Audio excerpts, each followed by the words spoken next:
YouTube. Sorry about that. Okay, cool. Live on YouTube. And okay, great. Live on YouTube. Good. Got sound. Okay, live on YouTube and now live on Facebook. Awesome. This is going to be really rough, uncut. We're going to continue with trying to make small clips, jump into it. I'm going to be using the Torah reading, the weekly Torah portion, as the kind of seedbed, the cave that I draw gems out of, you could say, okay? Identifying foundational elements. I'm going to use the weekly Torah reading. So this week's Torah reading is Devarim, okay? It is Deuteronomy 1:1 through Deuteronomy chapter 3, verse 22. Okay, got this passage, this section of scripture. And it is my job functioning as an apostle to try to divide it, to go into it, identify foundational elements, bring them out and reveal them and share them and proclaim them so that people can be founded, so they can be rightly instructed, so they can see correctly. Okay, so we have a lot of nuggets and this week's Torah reading. I have some things that I've already kind of thought about that I want to share that you can pull from this week's Torah reading that are foundational elements. Things that when I say foundational too, you can say, this is the beginning, these are the building blocks, this is milk, everyone should know this. Okay, this should be the starting place for all believers. Keep doing this in here. Okay, you there? Okay, GoPro, start recording. You're doing it. All right, awesome. All right, so the first thing, Yahweh is a father. Could somebody here read Deuteronomy chapter 1, verse 31? Let's just hear it. I'm going to be hearing my voice quite a bit. I'll hear some else's. Yahweh is a father.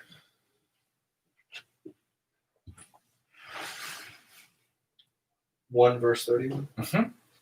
And just as he did in the wilderness, when you saw that Yahweh your God carried you, just as someone carries his son, all along the way that you traveled until you reached this place. Yep. Read it one more time. And just as he did in the wilderness, when you saw that Yahweh your God carried you, just as someone carries his son, all along the way that you traveled until you reached this place. Yeah. So you have this idea. Yahweh is being presented as a father. This is a foundational element. Again, one of the things I'm using to comb scripture to find foundational elements is going to be very simple. 3 core concepts: people, Torah, and temple. Okay? The 3 of these together, you could say, would be covenant. Okay? Covenant would be the binding of these 3 things together: people, Torah, and temple.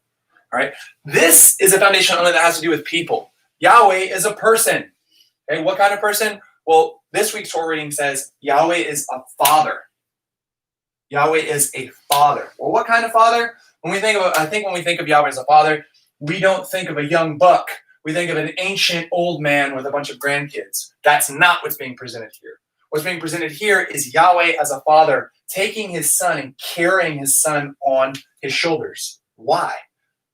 Why would he do that? Why would a father do that? Because they're a baby. That's one reason. What would be a practical purpose? This is interesting. Okay, Ephraim is spoken of as Yahweh's son in Hosea, and this gets mentioned as to why Yahweh puts him on his shoulders. There's a function and a reason. He can't walk. He can't walk. So they're not slowed down? Nope. Okay. So he can teach him to walk. The idea is literally, you put him on his shoulders and you'll teach him to walk. Yahweh is a father. Okay. Yahweh as a teacher is Yahweh as a father. He teaches as a father teaches. And a father teaches differently than a master teaches, differently than a king teaches, differently. There are other titles. Okay, Yahweh would occupy those titles, but we're emphasizing Yahweh as a father. A father teaches in this way: do what I do, become me. Step into my place. Be holy as I am holy. Okay. One of the interesting things about this is it depicts Yahweh as a type of father who carries his weak son, who knows that his son can't walk on his own yet. So he has no problem picking him up. So this is going to lead into another foundational element from this. So Yahweh as a father. This is important to hold on to because people have father issues. And when they hear about God as a father, they bring so many things to the discussion that are terrible, that are horrendous. But this picture is a very clear picture of Yahweh taking his son, putting him on his shoulders, and caring for him, bringing him through difficult situations. Okay, a God who carries. Yahweh is a father. Okay, GoPro, stop recording. Okay, so this is going to touch on another foundational element. Yahweh, what kind of person is Yahweh? Okay, Yahweh is compassionate. So we're going to talk about what it means to be compassionate and how that correlates to him being a father, mother figure. Yeah? Okay, before I move, is that cool? Can I jump to that, or do I have questions about what I've just said prior? None. Okay, sweet. Okay, GoPro, start recording. Okay, weird. Oh, man. You did? No, it's not dead. It's doing this thing I was trying to upload. I have no idea. Oh, you know why? Maybe it's plugged in. Plugged in. Okay. Oh, man. I wish I could stop that from ever happening. I need to get rid of auto upload.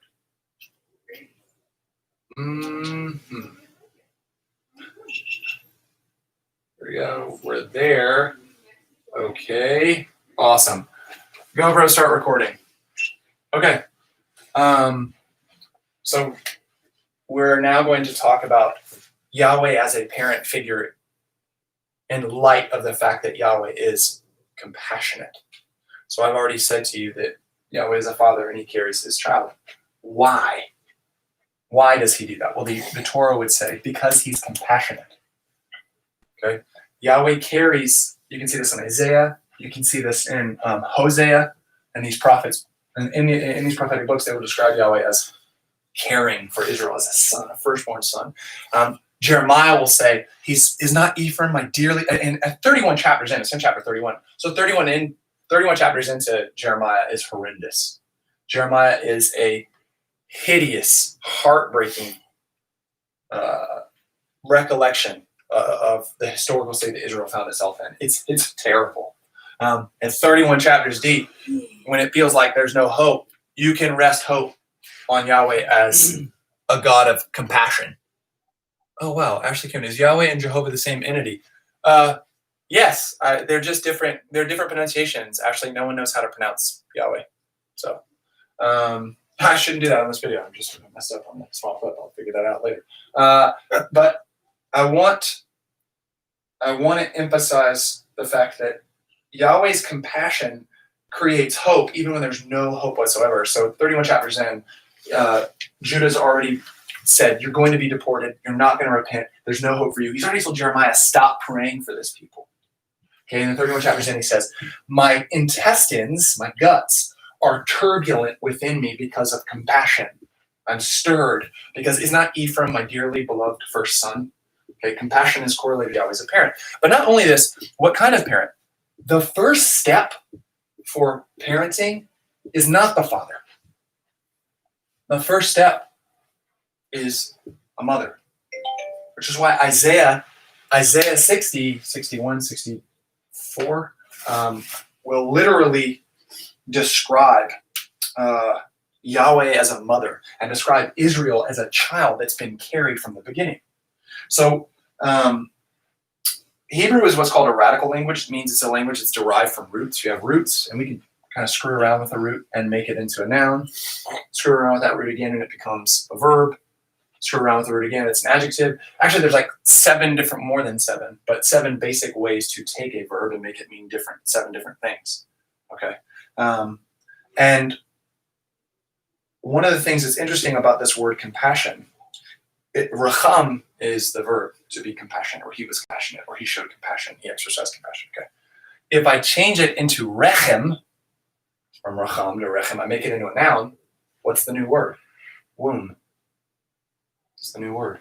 And so Yahweh actually carries Israel. You could say like a mother. Let me read this. We're in Isaiah. Okay, Isaiah 46, verse 3. Listen to me, O house of Jacob, and all the remnant of the house of Israel who have been carried from the belly, who have been carried from the womb. And Yahweh's describing that they're his and they've been carried from the beginning. Isaiah what? Isaiah Let's see. Yeah. Isaiah 46:3. Isaiah 46:3. Carried from the womb.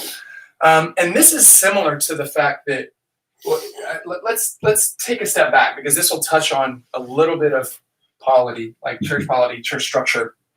Well, actually, before I do that, we'll stick to this. We'll say Yahweh first functions as a mother, and he carries you. Okay. In the womb. But then after you're born, he functions as a father, and he still carries you. Okay. Do you see how patient he is towards you? Do you see how compassionate he is towards you? It's about, I'm going to emphasize in another little snippet what compassion does. So Yahweh's a father, Yahweh functions as a mother. Okay, GoPro, stop recording. Okay. GoPro, start recording. All right. The action of compassion is carrying. The action of compassion is carrying. What does this say? Why is this foundation? Well, first, Yahweh, Yahweh, El Rachum, Rachanun, Yahweh, Yahweh, El, or Yahweh, Yahweh, God, who is compassionate and gracious. The Yahweh formula, where Yahweh tells us who he is as a person. He says he's compassionate. So we're going to hunker down on that word compassionate. Well, what the fuck does it mean that he's compassionate? What should I expect? This is why this is foundation. This is milk. What should you expect from God? You should expect God to carry you, to carry your ass, to carry you around. Okay? What do we derive from this action? This is what I love. When people try to describe God, okay, or people try to make God known or proclaim him, unfortunately, they'll start with things like God who's mighty, he's omnipotent, or he's all-knowing, he's omniscient, whatever. That's not how God starts. God starts with compassion.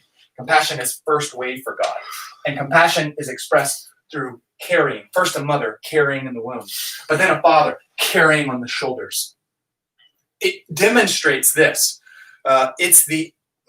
This is actually a pretty cool point, and it might be worth its own snippet, but I'll say it now. Compassion is about a God who carries you. The cool thing about the verb carry is it requires locality. Okay, I can say God's omniscient and he's omnipresent and he's all, and it's like it doesn't really answer the question for me experientially. What's it like to interact with him? Okay, but carrying already shows me something. He's there. If compassion carries, and compassion is first wave, what is required to carry? Touch. This is not a distant, remote, far-off being or figure. He first touches.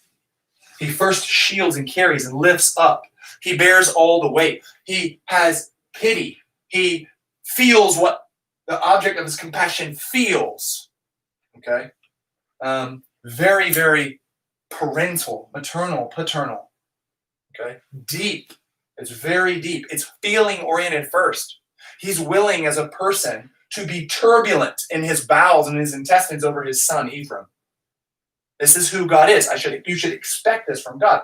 Now, the picture of a Yahweh is local. Okay, this is something that we always try to teach. The Torah is telling us that a very simple point is you should expect God to show up where you are. You should expect God to be compassionate, which means you should expect God to carry you, to lift you up, to lift your burdens, to be concerned about you, to actually give a shit. Okay? Unfortunately, it's so sad, it's satanic. A lot of religion sounds like you should shed your weakness and not give a shit about it because God doesn't give a shit about it either, and you shouldn't. Okay, that's one way to describe the Eastern approach to what it means to exist. Okay, but God does give a shit. He's compassionate. And what is the opposite? Or this might actually be good for its own segment. Okay, GoPro, stop recording. Okay, GoPro, start recording. Okay. What is the opposite of a God who shows up and carries you? Apathetic, no? A God that doesn't show up that you carry, idolatry. The opposite, compassion is the first way God reveals himself. And it's perfectly in contradistinction to idolatry. A God that you have to pick up, that is a burden to you and isn't actually there. That's idolatry. Everyone is enslaved to idolatry. The first touch, the first corrective, the first revelation that God does to go against idolatry is, no, I'm going to feel what you feel. I'm going to descend and come where you are. I'm going to carry you. You don't need to carry me. Okay?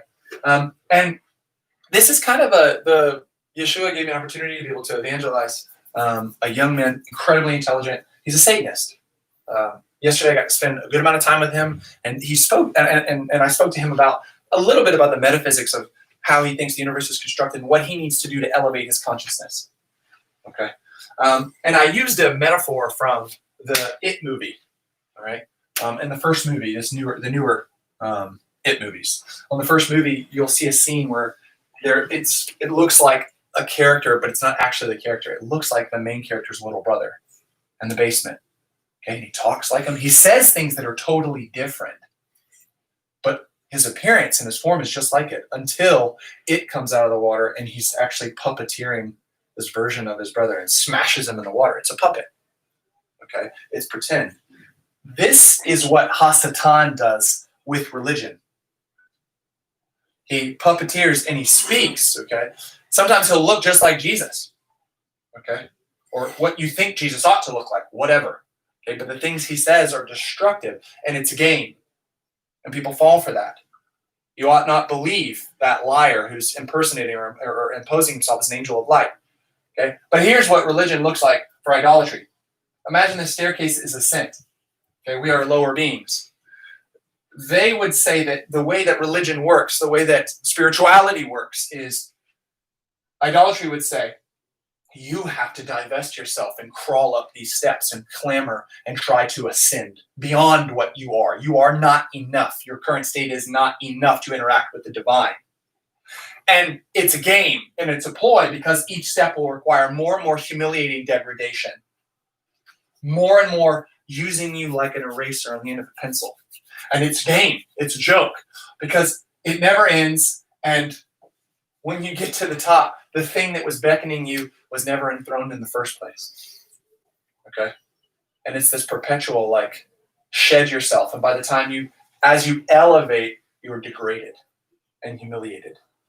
Okay? But the way that Yah is revealed, okay? The way that Yah is revealed, the way that Yah is a person who is compassionate, who decides, I will be your God, you be my people. I come to you. I feel what you feel first. I carry you. I birth you.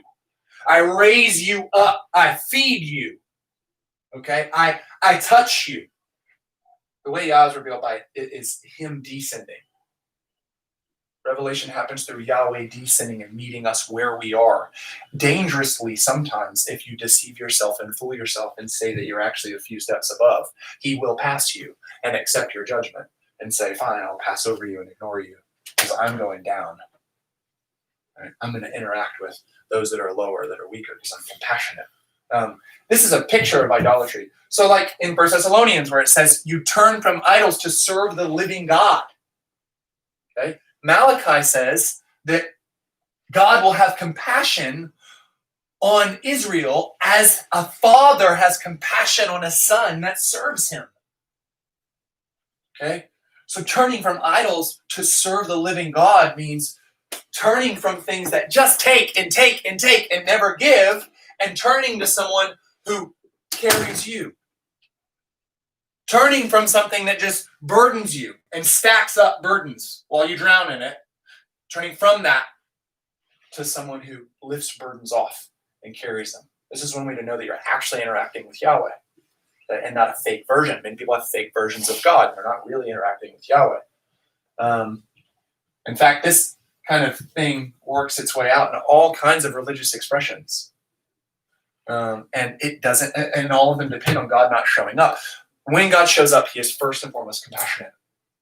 First and foremost compassionate. And it has a time element to it. It has a time element to it. So let's talk a little bit about how compassion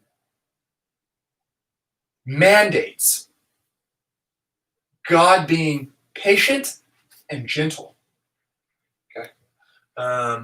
GoPro, stop recording. Okay. GoPro, start recording.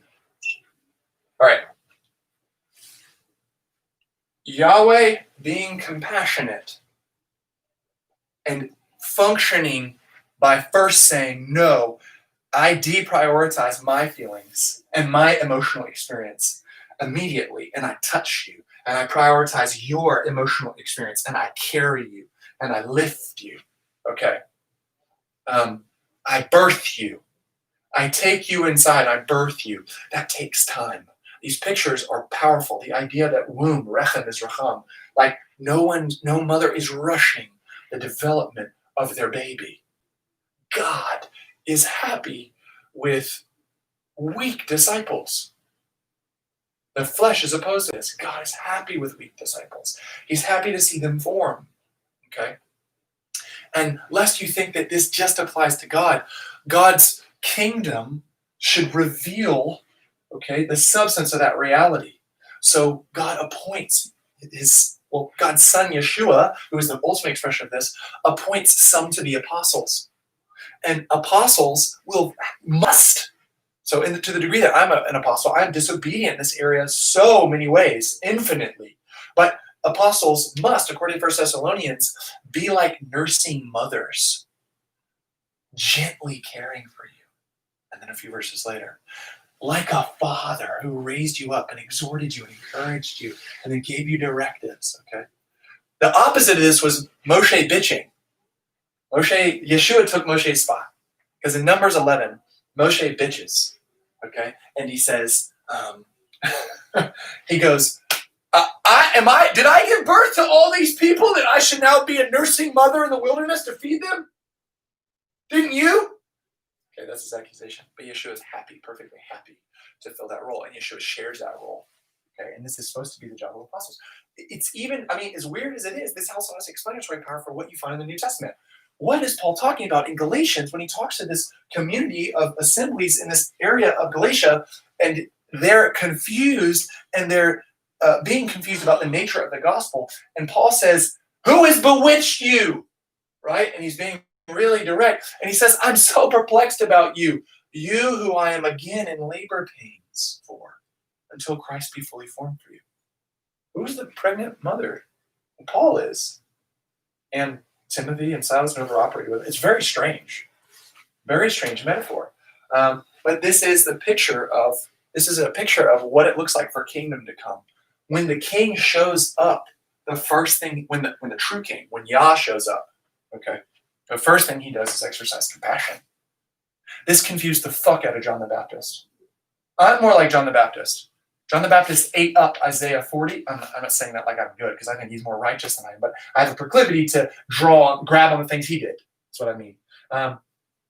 He was obsessed with Isaiah 40. All men are like grass, hevel, vanity, gonna be destroyed. Okay, obsessing over the vanity. He was deep. He was neck deep in Malachi 3.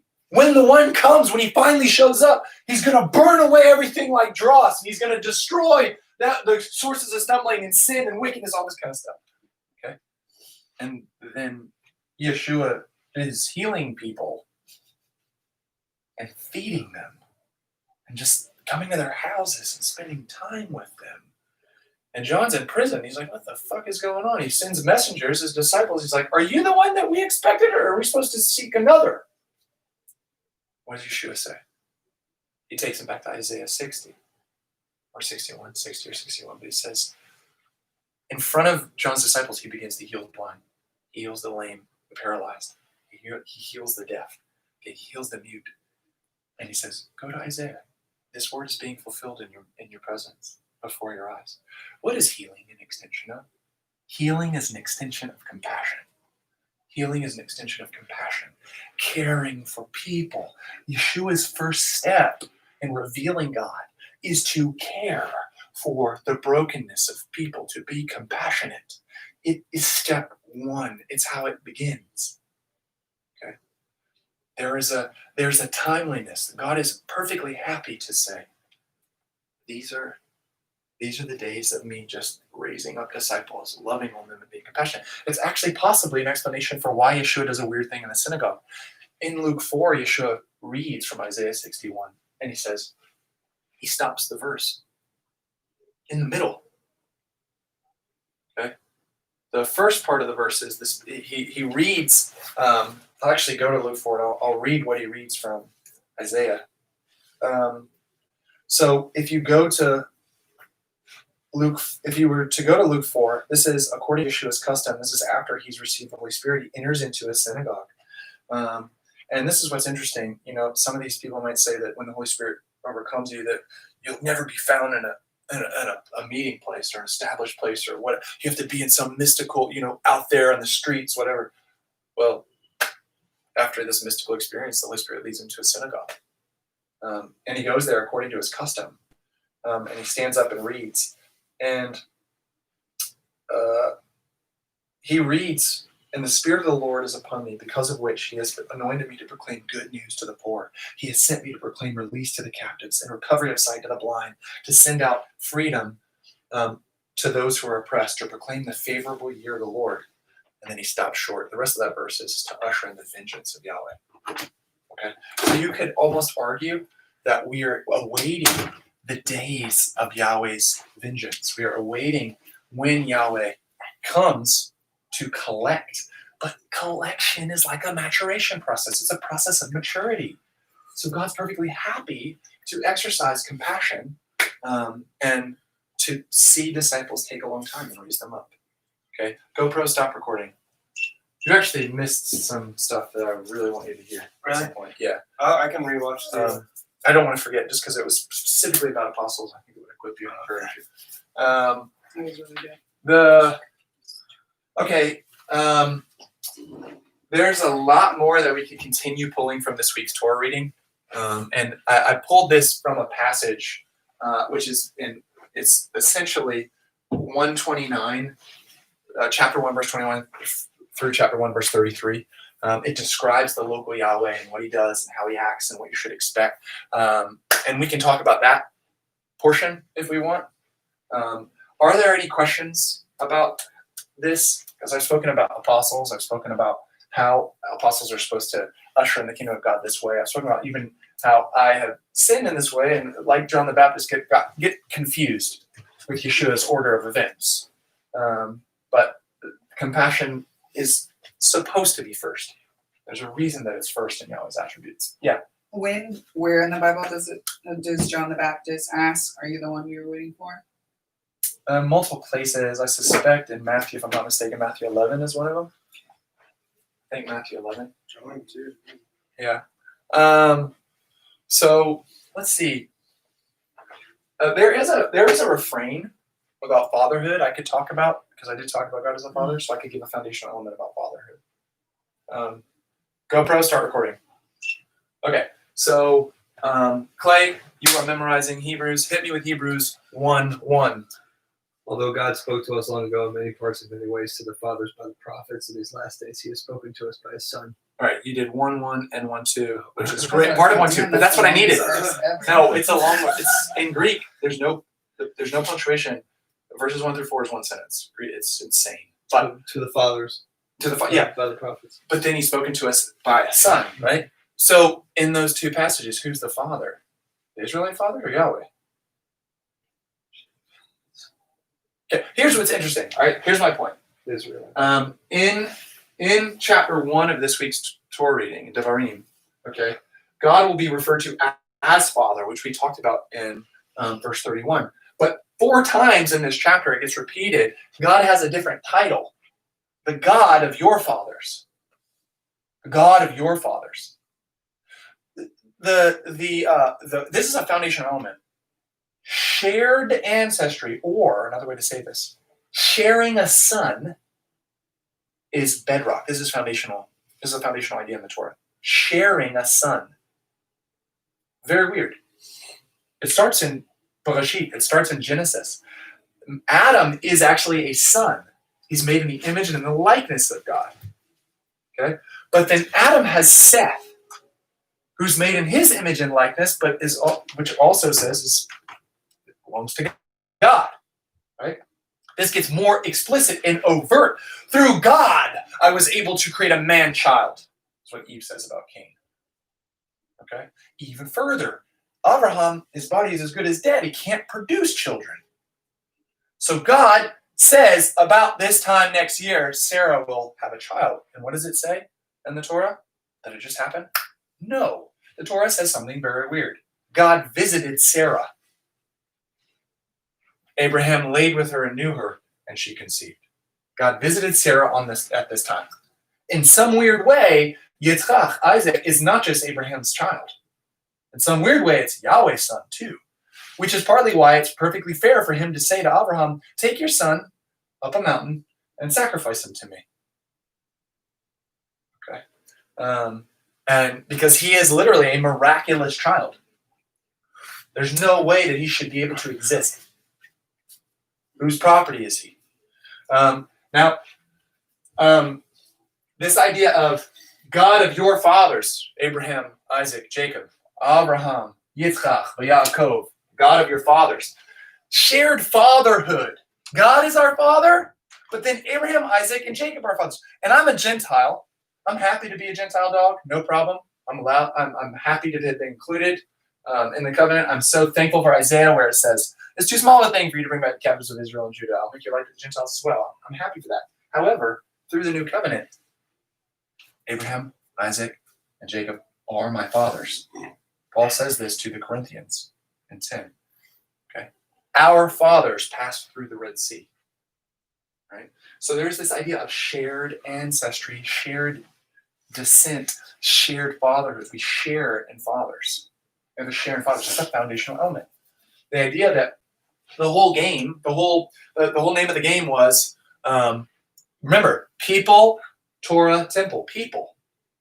I'll be your God and you'll be my people. Okay? And you don't get to be some metaphysical dickhead who says, well, because God is the author of all creation and created me, he's my God as well. Fuck you, no he isn't. Okay? He says, I'll show up, you'll build a house, we'll live together, then the promise will be fulfilled. I'll be your God, you'll be my people. Okay? This isn't, you can't, people use metaphysics to try to sneak into God's house or sneak into relationship with him.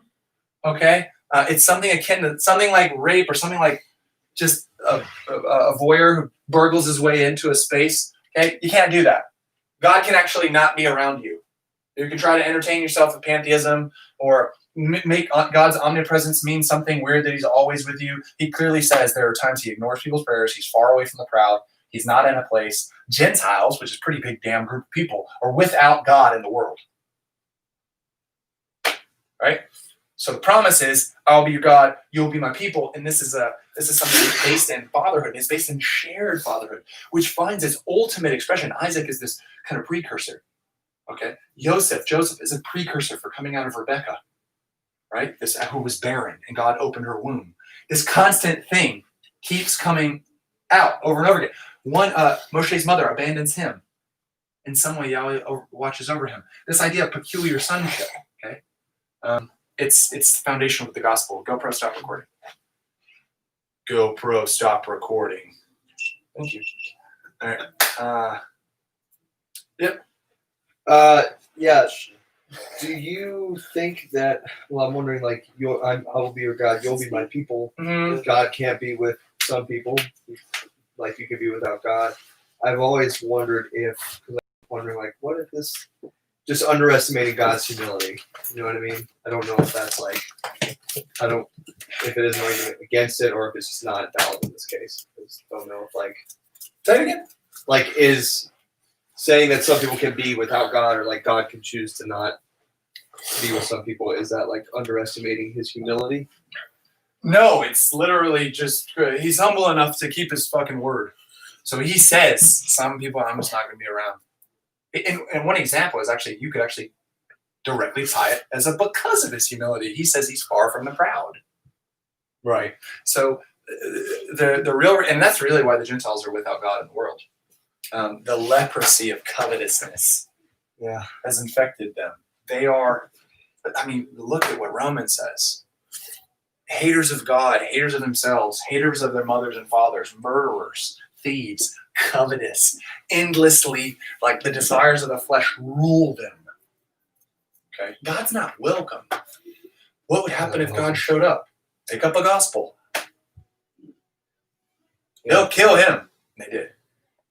If he ever showed up, I've actually heard people say this in anger. Like, I wish God would show up. Fuck him. You gotta go say what's up. Yeah. DeAndre Ladson. What's up, DeAndre? That's it. That's Yeah. the other. So, but the hope for the Gentiles that they have been welcomed into the family, and anyone who does call on Yeshua for real will be welcomed into the house. Doesn't matter how far they've been from him their whole life. Absolutely. Yeah. So the question, so really, can we reword that? Because that sounds like there's a question there. It's not, I don't think it's. You cut it off. Okay, good. It's just beeping. All right. It sounds like there's another question there, which is, how do I reverse the distance of God? Or how do I reverse the state of being without God? I thought about Jeremiah. You're talking about him, Jeremiah 31:3. It's like the Lord appeared to him from far away. I've loved you with an everlasting love, but he was far away.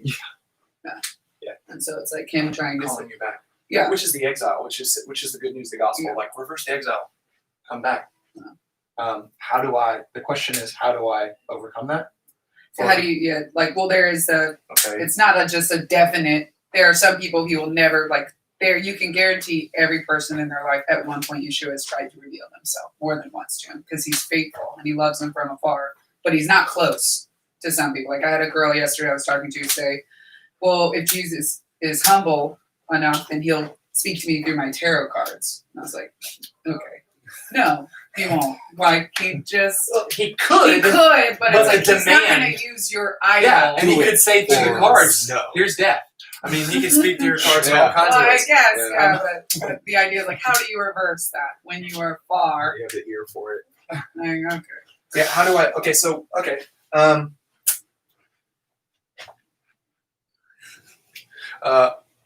GoPro, start recording.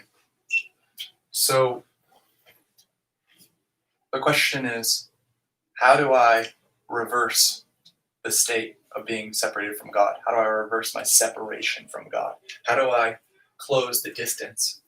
Okay, if Ephesians 2 says, I'm without God in the world, what must I do to reverse that? Well, the answer is the gospel. The answer is first the message of the gospel, which proclaimed is the name Yeshua.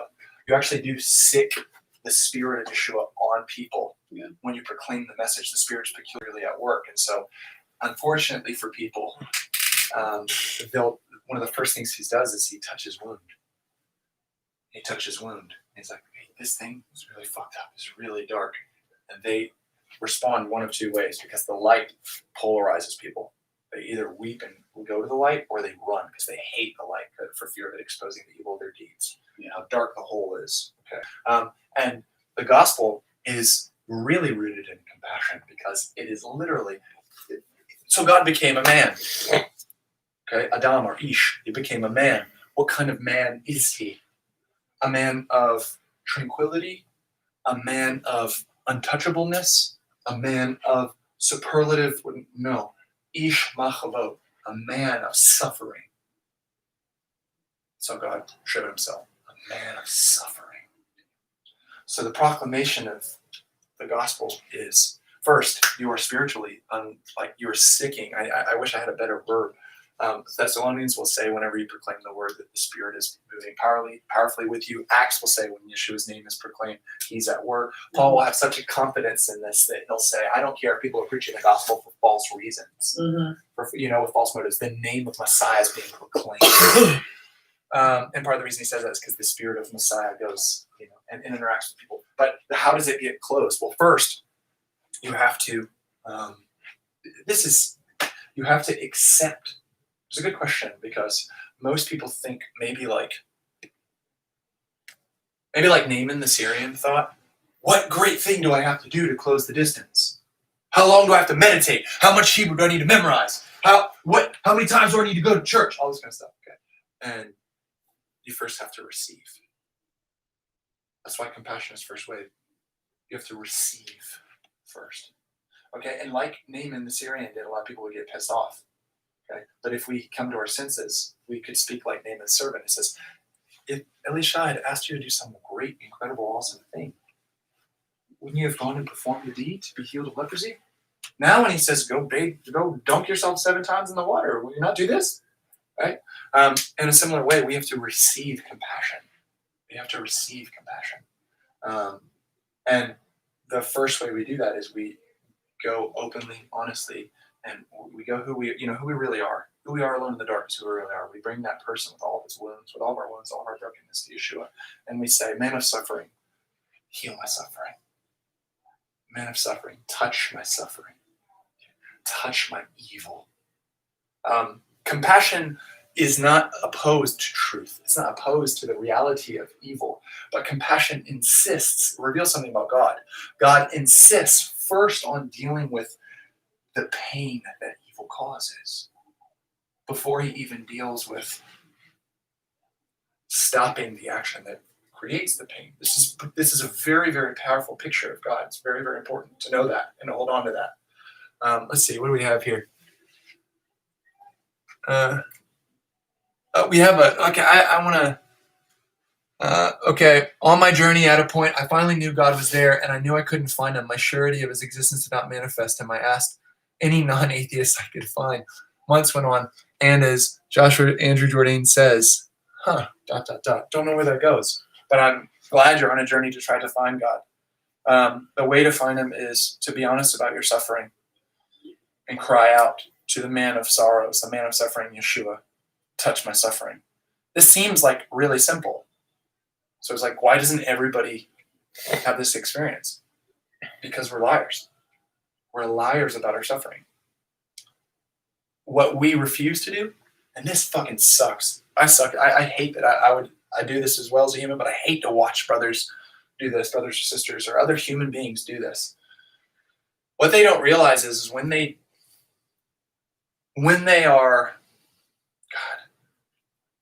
diminish the gravity of their evil misdeeds, what are they also diminishing? They're diminishing the pain and suffering they're inflicting on themselves.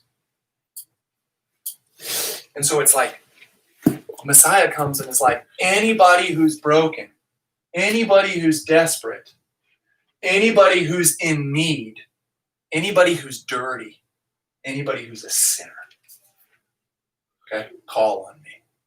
And most people, like the Pharisees publishing, most people are like, what are you talking about? Why do you eat with dirty? Why are you around dirty people? Why are you around people who are really? I'm not really fucked up. I'm not a fucked up person. And Messiah says, I didn't come to call the righteous. I came to call sinners. People don't ask for salve because they are deluded about how deep their lacerations are. They are calling an arm hanging by a thread, a paper cut. They are calling a heart that is ripped open and gushing and bleeding out, okay, metaphorically. They're calling that a boo-boo. And they won't go to Yeshua with the gravity that actually matches their wound and say, heal me. This is similar to the Church of Laodicea in Revelation. You think that you're wise, you think that you're healthy, you think that you're rich. In fact, you're blind, you're naked, you're poor, impoverished, and pitiful. Come to me. Right? I'll heal you. Let me put salve on your eyes. Let me heal you. Let me give you gold. Okay? Let me clothe you. Right? People reject, or people don't interact with God this way because they just refuse the first step. They refuse to see themselves as in need of compassion. They refuse to admit their suffering. Part of the reason people strategize is to not admit their suffering. Okay, I'm actually going to do this. GoPro, start recording. An obstacle to receiving compassion is refusing to acknowledge your suffering. Okay? And a strategy as to why you would refuse to acknowledge your suffering is, like I said earlier, directly related to a similar strategy of refusing the gravity of your evil, or the gravity of your evil deeds, ignoring that. But you would think that people would admit their suffering, but they don't. People prefer to be sheeple. This is similar to what you see in the first Matrix movie with the Judas character. He's like, I know the stake isn't real. I know that all this world is fake, but I'd rather this. Sheeple, okay? People like the lie. They prefer the lie. And in this way, they deserve, I don't mean this with any, I say this with a sadness. but they deserve to be in a place prepared for the devil and his angels. That's always a point. That's a theological point in the intertestamental texts and in the New Testament that Gehenna was prepared for the devil and his angels.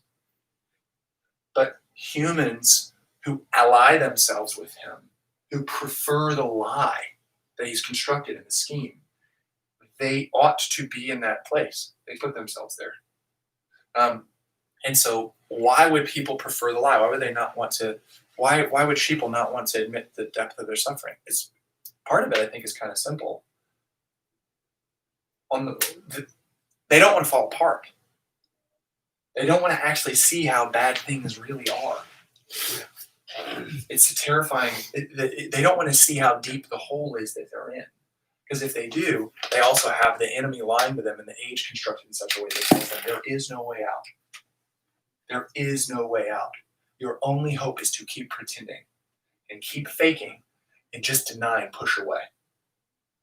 Humans are deeply committed to this deception. The enemy spurns this on like a fucking wildfire. Our job as disciples is to be truth tellers, speaking the truth in love. This will get us killed at times. This will get us rejected and ostracized and beaten at times. But many times, it will get us new brothers and sisters. Just because we were willing enough to say, hey, doesn't your life hurt? Like, doesn't it suck to hurt the way you're hurting? Oh, what do you mean hurting? Well, you don't have any contentment in your relationship. You've lost your daughter. You don't have your wife has left you. There's all kinds of things that people they don't deal with. They don't allow their wounds to be healed. And what good do you have with a healer if you say, I'm whole? What good is a healer? Right? And in fact, what would they say to such a one? They would say, physician, heal yourself. Okay? I don't need you. Which is what Yeshua says as a proverb that Yeshua said they will quote against him. I think that's the GoPro stop recording. Oh no, I made it start. GoPro stop recording. Yeah, it was already going, I think, when you said that. And she responded. She said she did find him. She was just agreeing with All him. right, girl, get him, Ashley. You're awesome. No, I didn't say it like any kind of weird way. The only thing I would disagree with you on is this is not a sermon. But I feel you. Yeah. But this is because I wrote obstacle to receiving compassion is refusing to acknowledge your suffering. You make light of their sin. The worst part is, and you've said this before, is you make light of Yeshua's sacrifice. You make light of him giving up his life and dying on the cross when you make light of your sin. Yeah. But this can also be reversed to believers. An obstacle for believers not exercising compassion or on other believers is because you don't acknowledge their suffering. Therefore, you make light of our Savior's sacrifice when you don't show compassion to those that need compassion. Yeah. Like, it's a dangerous sign on both sides. GoPro, stop recording. Why are you doing this? I don't understand. Okay, then. Well, okay. it's just the line, obstacles receiving compassion is refusing to acknowledge your suffering. That works when you're evangelizing unbelievers. That works when you're evangelizing believers. Like, Yes. I've watched a lot of believers right now on social media condemn people for their sin and then quote scripture. Yeah. Well, what is the... Okay, what's that? Okay, this is actually helpful. GoPro, start recording. Okay. An obstacle for disciples admitting to their own suffering, okay? An obstacle to disciples accepting that their suffering is a real thing in light of the atonement is often simply really, really shitty, dark theology. So that when believers are confronted with the gravity of the suffering of the Messiah, instead of rightly correlating it to their own suffering as a sinner, they have been taught God is absolutely furious and holy, in a holy sense, whatever that they make it mean a scary thing. God is wretchedly wrathful, and he sadistically tortured Yeshua because of how disgusting he thought you were.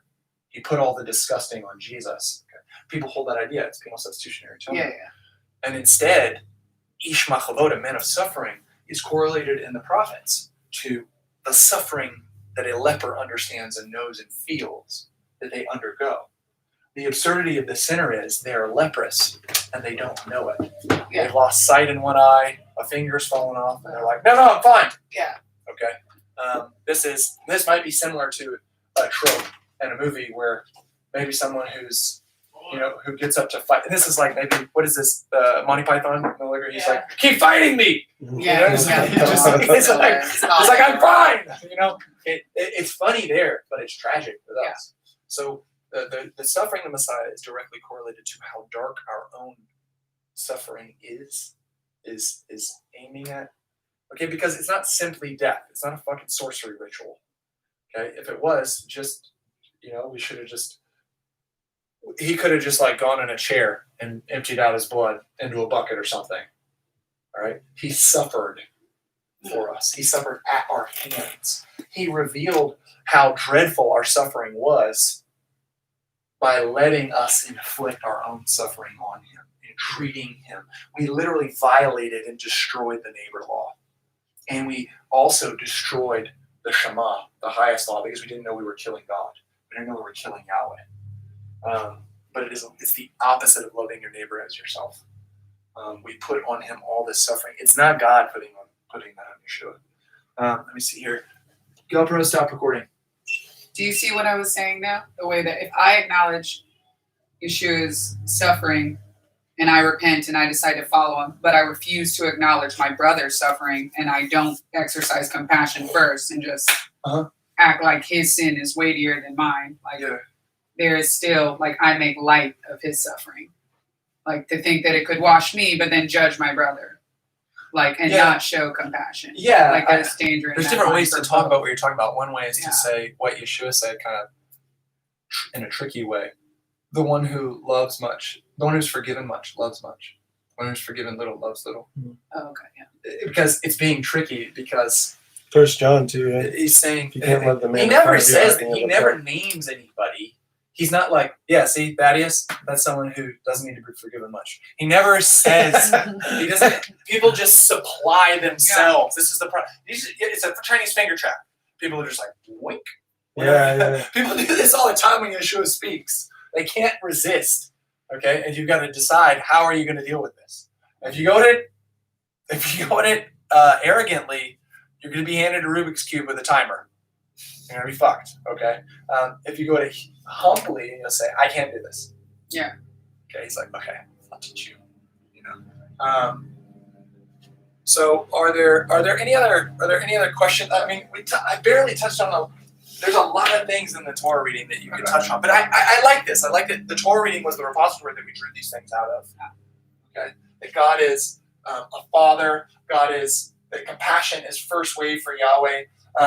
That Yahweh carries us. That carrying itself mitigates against God's distance and remoteness. And compassion is the opposite of idolatry. There's all kinds of things we can continue talking. We talk about fatherhood as well.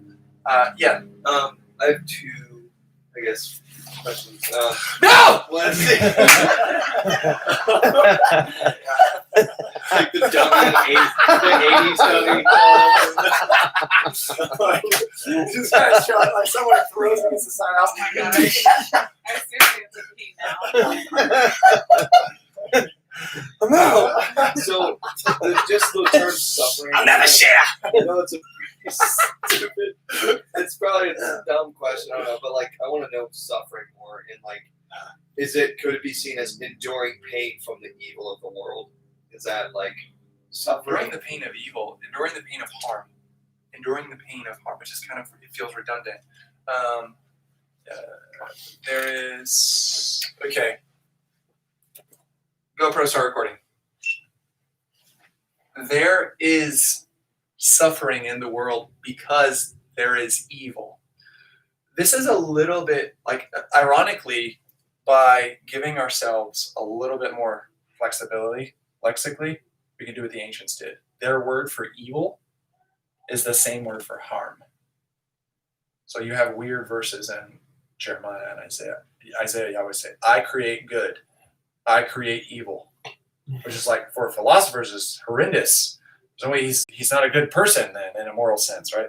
But what he means is harm. What he means is harm, and what he means is he's the determiner, so that he makes sure that he will bring harm to those who are harmers to stop the harming, okay?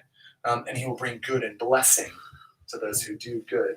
So in that sense, we gain something by adopting the word ra for rasha. Ra is really the one in Hebrew for evil, and it's that's why there's pain, because there's harm. There's pain in the world because there's evil. There's pain in the world because there's harm. So compassion, God first showing up in our context as compassionate, it shows that he is sensitive to our pain. He suffers with us. He feels our pain with us, and he is aware of the effect of evil and the effects of harm, which is in a way why ascetic righteousness often gets correlated with healing or functioning like some kind of like cosmic doctor. Okay, God rescues. God shows up. God knows the effects of evil, and the first thing is compassion. It's why compassion is directly. Compassion and healing get really tightly correlated, which is why when Yeshua gets out the gate with his ministry, he does do things like he maintains. I'm not trying to pit them against each other. He does teach in the synagogues. He does these things, but his teaching comes with action and with authority. He proves himself. The kingdom of God is not a matter of talk but power. So be in the synagogue and be like, unclean spirit, get out of that person. They're like, what? Okay, and it happens. Person with a shriveled hand, be healed. Be healed. It happens. Okay, his healing ministry is he gets out of the gate doing this. And we need to continue that work. We should expect healing. Even as the way I'm talking about it, you probably felt a little bit of a twerk in your mind, like, oh, wait, we're approaching healing from a totally different perspective. It's literally normally gets approached from like a post-enlightenment science or like post-scientific kind of weird, like, can miracles happen? Like, we're not even there. We're talking about compassion. Like saying, do you realize now how absurd it is? Does God still do miracles? Is like asking, is God still aware of our suffering? Is God still God? Right? Yes. God is compassionate, therefore God does miracles. God heals. GoPro, stop recording. Did you have another component of that question that you wanted me to touch on? Just if we're trying to be like Christ, it's not like we're going out seeking suffering, but more so to accept that will happen, I guess. You mean seeking your own suffering or seeking the suffering of others? Because Yeshua sought the suffering of others. Not wanting them to suffer, but he's like, where are the suffering ones? Bring me those who are suffering. Yeah, like I guess if if I'm saying Yahweh, I want to be more like you, and I hear that you're a man of suffering. How do I suffer? But I don't know if it's like something he wants me to do. The way that he would is because he does want you to follow him. There's nothing he doesn't want you to do other than be worshipped. And fine. Unlike God, worship. Can we skip all the other stuff Jesus did? You just get on your knees and eat shit. That way I can be like Jesus. I want to start backwards. It's like a Quentin Tarantino movie. No, you will not be worshipped. So how do I be a man? Okay. GoPro, start recording.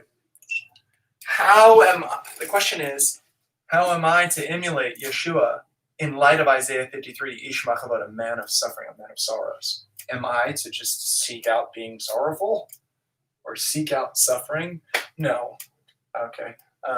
The way that Yeshua ended up with this title is he obeyed the command that Paul gave in Romans. I'm not saying that it existed beforehand and Paul did it retroactively. I'm saying this command reveals how Yeshua walks.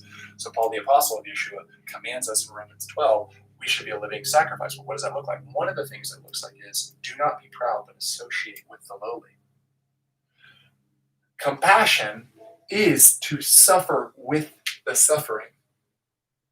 Yeshua does demand that you be compassionate. So core to the gospel is this command that in Matthew it said, he'll be quoted as saying, be perfect as your Father in heaven is perfect. But in Luke, he will take the same thing and say, be compassionate as your Father in heaven is compassionate. That's perfection. So if you associate with the lowly and you are compassionate, you necessarily suffer because you're suffering with the suffering of others. Now, that would mean now another question could be, should I seek out people who are suffering? Yes, we should. And we should be direct about that suffering. We should be clear about that suffering. We should even categorize hierarchically the suffering of others. Versus, here's what I mean. Everyone suffers to a degree, but God has shown me very practically in times of ministry that there are times where churches, ecclesias, assemblies want to turn into navel-gazing sessions and obsess over how they're being cared for and tended to in their feelings. They've even had it happen where I've been accused, you need to do more of that to the detriment of going to the poor in our locale. And Yeshua landed very, very powerfully, very, very clearly. Do not do that. Okay, the gospel is for the poor. The poor are elect as far as the gospel is concerned, James would say. Okay, the suffering. That what we'll say is the last will be first, which means the greater degree of suffering ends up hierarchically prioritizing people. So you might be having a hard day and you might feel like, well, why isn't so-and-so tending to me? But if so-and-so is tending to someone who's like bleeding on the street, who gives a shit that you had a bad? I mean, this is the problem where we're like, do you think the Good Samaritan had a wife? What if the Good Samaritan's wife was like, well, I felt like I needed you. I had a hard time with the kids today, and I really wanted to snuggle and be close. Okay, that might be a thing, and it might be real. I'm not saying that's not a real thing, but at this point, sorry, sweetie, a man was dying on the ground, and I'm trying to be like Yahweh. Okay, so I say this because we live in communities. People tend to think of, when people talk about these things, they have these discussions, they tend to just you're taught that to be instructed means obliterate everyone else around you, be a narcissist, and pretend instruction is only about your moral compass and your moral decisions, completely divorced from other human beings. No. Okay? We live in communities. We're commanded to live in communities. You're going to run into this problem. So we should be aware of each other's suffering. By the way, if you think I'm making it up, try to keep the command that Paul gave without being aware of suffering. Rejoice with those who rejoice and weep with those who weep. If you don't know who's suffering, you don't know who's weeping. If you don't know who's weeping, you're not keeping the fucking command. Weep with those who weep. Right? GoPro, stop recording. Okay. So much more we could do. Always. I know, it is. There is something, I wanted to say that I thought was interesting. Yeah. This is kind of a weird one-off thing, but it comes from this week's Torah reading, so I'm going to do it. Okay. GoPro, start recording. Okay. Devarim, Deuteronomy, opens up in the first few verses with Moses, making clear, explaining, or expounding this law, this Torah. That's how it opens up. So Moshe is going to propound, expound, make clear the Torah that they received, which is the 10 words, the 10 commands, right? So we're like, okay, I see this verse. What should I find? I should find a bunch of legal commands, and I should find a bunch of maxims and a legislative system. Instead, he's like, let me tell you a story. It's like, time out. I thought you were going to expound on and make clear the Torah and the okay. This is an interesting thing that Westerners struggle with. That's why I hate the word law. The word Torah is the word in Hebrew, but it actually should be translated something like instruction. Okay? When people think of Torah or the law, they think of Deuteronomy. But even Deuteronomy itself opens with a narrative. Literally, the words are, let me expound this Torah. I'll start by not expounding the Torah. I'll tell you a story, because that is expounding the Torah. So narrative ought not be divorced. Narrative can't be divorced from commanded imperatives. And by the way, this is still a problem for us today. This is a problem for us today. You may not realize it, but this breaks down in just among humans in certain camps. You have people who are like, and I'm going to do this. You probably met people like this. Look, man, I just want to do what I see in the Gospels. I just want to do what I see in Acts. I want to be what Jesus was. Okay, that's all I want to do. I'm not worried about all that other stuff. Okay, I want to see miracles. I want to love God. This kind of whatever. Okay, I want to be in the streets and be a doer. And you have this other camp. I want to know the particular commands that God has given, so they can be taught to other people, made clear, and performed. I need to know what the obligations are on me and obligations are on other, and I need to know how this systemically holds together. Okay, here's how that divides. I like the Gospels. I like the letters of Paul. No, I like the Gospels better. Christians do this today. They pit the Gospels, which are primarily narrative of Yeshua's life, against Paul. So much so that this almost has created its own branch of Western Jesus historical reconstruction, Jesus versus Paul. Okay, it's a stupid way to read both of them. Okay, that's all it is. It's a stupid way to read the Gospels, and it's a stupid way to read the epistles. Okay, we don't need to have that kind of division. And I'll say this: that you have some people who are like, I really like the narratives, but I'm bored by the commands. You have other people like, I really like the dots and yods of the commands, but I'm not really concerned about the narrative. And we just don't get that option. We don't get to select that. When Moshe starts to expound the Torah, he starts by saying, the first thing I've got to do is bookend this of how we got here, the story. Okay, and the commands that are going to follow. You can't understand them divorced from our story and where we are, how God acted and put us here. Which is why the Torah, when we say the first 5 books, starts with not commands. I'm going to give you a shit ton of instruction, right? Here's the instructions. The instructions start with, in the beginning. Okay, like, whoa. When can we... Can we get to Exodus 25? No, wait. Wait 75 chapters before you start to hear. Or it's actually Exodus 20, I guess. Wait 70 chapters before you start to get the imperatives. All right, so I think that's a helpful nugget that's foundational, is the Torah includes narrative and story just as much as it includes imperatives. And those two together give us instruction. God doesn't instruct us apart from story. Okay? Apart from a narrative interacting with our life, apart from relationship is another way to say that. God doesn't instruct strangers. Okay.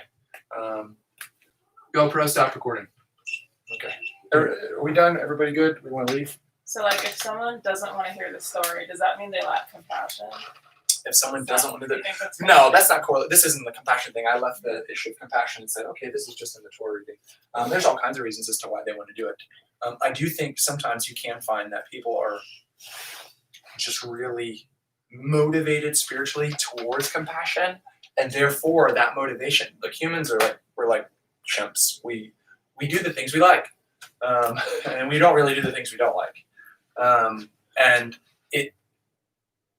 I think some people driven by compassion will rightly give a lot of airtime and attention to what Yeshua does in the Gospels. But this is why I said it's a stupid way to read Yeshua, because it's like, oh, look at all these miracles, look at how much he loved people, and oh, he's doing this instruction thing, Matthew 5-7, I'll just turn my brain off. Oh, yeah, now he's doing all this stuff. It's like, wait a minute. Okay, he did both of those, they go together. Or they'll read Paul and be like, oh, yeah, the elders need to be this need to be, oh, he's talking about this relationship he has with Chloe and Syntyche. Shut up, you need to know how he's, like, those go together. We don't get to divorce them. Okay, so some people will be more motivated, and this is just a lesson for all of us. We're called to the fullness, the maturity of the Son of God. We have to go beyond what motivates us. I actually correlate this to, this would be part of how I would try to strive to define the word laziness. There is a kind of like loop, a cyclical loop, where I think it's a type of laziness, where people will choose the good or the permissible, knowing that there's a better. Yeah. And they don't choose bad, but they're refusing repetitively, cyclically, to try to grab hold of that which is better. And I just think that's just humans, man. We just get in that rut. Like, we got our jams and we feel like confident in a certain area and we're going to stay in that certain area. Or we feel very motivated about a certain thing, so we're just going to give our attention to that. And I don't feel motivated about this thing, or I'm not drawn to this thing, so I just won't give it my attention.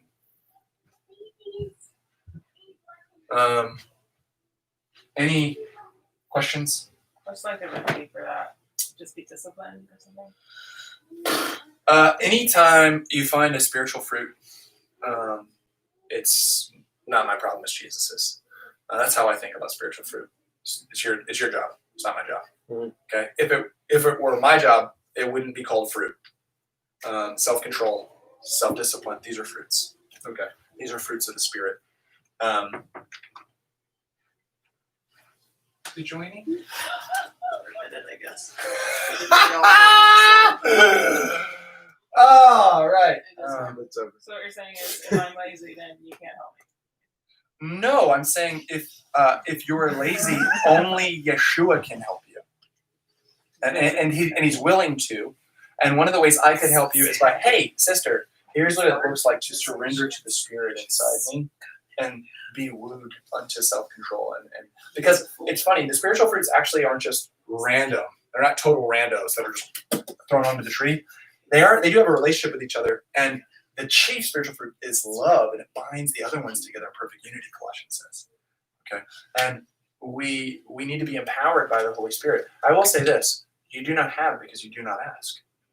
The one who asks in faith should not doubt, like the tossing waves of the sea. Okay? But be confident that Yeshua is going to do it. And so I'll give thanks before it comes to pass. So, sister, you could literally go out the room and be like, Yeshua, you said you're going to give self-control as a fruit of the Spirit. Thank you, Lord, for producing in me self-control. I trust you. I'm going to walk in your Spirit. Thank you for giving me. Just continue praising and thanking. Okay? And this would be similar to like, hey, there's a Red Sea in front of you.